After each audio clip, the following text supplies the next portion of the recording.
బ్రహ్మ పురోహితుడిగా మారి శివపార్వతుల వివాహం జరిపించిన ఆలయం ఎక్కడుంది మరియు వాళ్ళ పెళ్లి ఎలా జరిగింది అనే విషయాలను ఈ వీడియోలో తెలుసుకుందాం.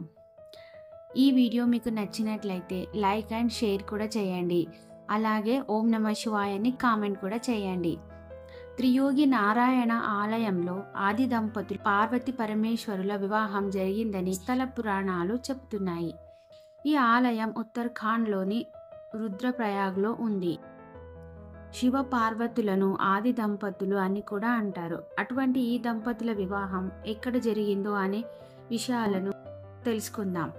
ఉత్తరాఖండ్లోని రుద్రప్రయాగ త్రియోగి నారాయణ ఆలయంలో జరిగిందని పురాణాలు చెబుతున్నాయి.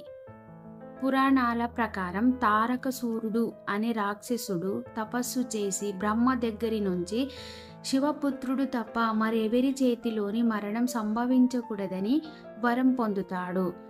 వర గర్వంతో ముల్లోకాలని ముప్పు తిప్పలు పెడుతూ దేవతలని హింసించసాగాడు. అదే సమయంలో సతీదేవి యోగంతో శివుడు ఆమె దేహాన్ని భుజం మీద పెట్టుకొని తాండవం ఆడుతూ లోకరక్షణ మర్చిపోయాడు. తన కర్తవ్యం గుర్తు చేయడం కోసం విష్ణుమూర్తి తన సుదర్శన చక్రంతో సతీదేవి దేహాన్ని ఖండఖండలుగా చేశాడు. ఒక్కో శరీర భాగం పడిన ప్రదేశమే శక్తిపీఠలుగా విరజిల్లుతున్నాయి. తారకసూరుడి నుంచి విముక్తి కలగాలంటే శివపార్వతుల వివాహం జరిపించాలని దేవతలు నిశ్చయించుకుంటారు. అప్పటికే శివుడిని మనువాడాలని కోరికతో పార్వతీదేవి కొన్ని ఏళ్లుగా తపస్సు చేస్తూ ఉంది. ఆమె అంచంచల పైన భక్తి తపస్సుకి మెచ్చిన శివుడు త్రియోగి నారాయణ ఆలయంలో పార్వతీదేవిని వివాహమాడాడని శివపురాణం చెబుతుంది.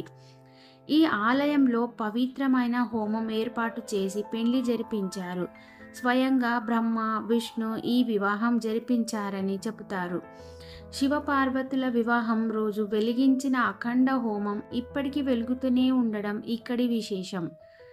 త్రియోగి నారాయణ ఆలయం అటు శైవులకు విష్ణు భక్తులకు ఎంతో విశేషమైనది.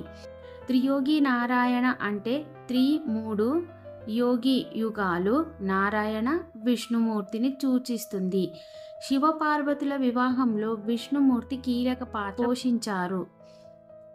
పార్వతీదేవి క్షేమం గురించి ఆయన తండ్రి ఆందోళన వ్యక్తం చేసిన సందర్భంలో విష్ణువు ఆమెకి సోదరుడుగా ఉన్నారు.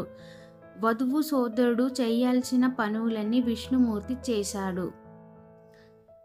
శివపార్వతుల వివాహానికి పురోహితుడుగా బ్రహ్మదేవుడు నిలిచాడు. ఈ దైవిక జంటకు ఆశీర్వదించాడు. బ్రహ్మ ఉనికి వారి ఐక్యతను పవిత్రం చేసింది. వారిది శాశ్వతమైన బంధంగా మార్చింది.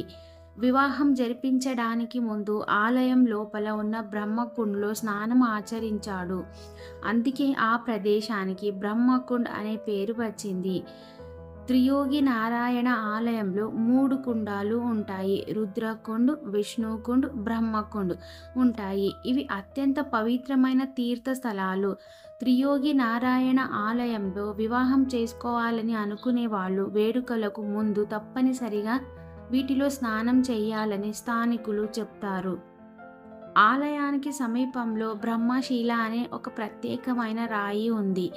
వివాహ ఆచారాలను అక్కడే నిర్వహించారని స్థల పురాణం చెబుతుంది. ఈ ఆలయం మధ్యలో ఒక చిన్న పీఠం మీద శివలింగం ఉంటుంది. ఆ పీఠం మీదనే వివాహం జరిగిందని చెబుతారు. శివపార్వతుల వివాహం సమయంలో వెలిగించిన హోమగుండం ఇప్పటికీ అక్కడ వెలుగుతూనే ఉంటుంది.